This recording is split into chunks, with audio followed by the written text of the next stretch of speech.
Thrissur Athirappilly Kalady plantation തോട്ടത്തിനുള്ളിൽ കാട്ടാനയെ ചരിഞ്ഞ നിലയിൽ കണ്ടെത്തി. ഏകദേശം 10 വയസ്സുള്ള പിടിയാനയുടെ ജഡമാണ് റോഡിനോട് ചേർന്നുള്ള തോട്ടിൽ കണ്ടെത്തിയത്. വനപാലകർ സ്ഥലത്തെത്തി. നടരാജ് പരശുരാമന്റെ വിവരങ്ങൾ നൽകാനായി. നടരാജ്, കൂടുതൽ വിവരങ്ങൾ എന്താണ്?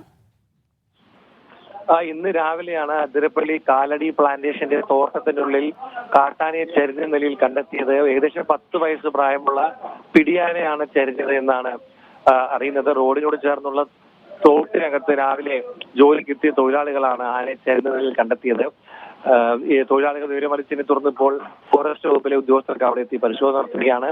എന്താണ് മരണകാരണം എന്ന കാര്യത്തിൽ വ്യക്തതയില്ല. പോസ്റ്റ്മോർട്ടത്തിനുള്ള നടപടികൾക്കായി ആനയെ അല്പസമയത്തിനകം കൊണ്ടുപോകും. എന്തായാലും മറ്റെന്തെങ്കിലും കാടിനകത്തുള്ള ആക്രമണം എന്തെങ്കിലും ആന നേരിട്ടിരുന്നോ, മറ്റു മൃഗങ്ങളുടെ ആക്രമണം എന്തെങ്കിലും ഉണ്ടായിരുന്നോ തുടങ്ങിയ കാര്യങ്ങളൊക്കെ തന്നെ ഉദ്യോഗസ്ഥർ പരിശോധിക്കും.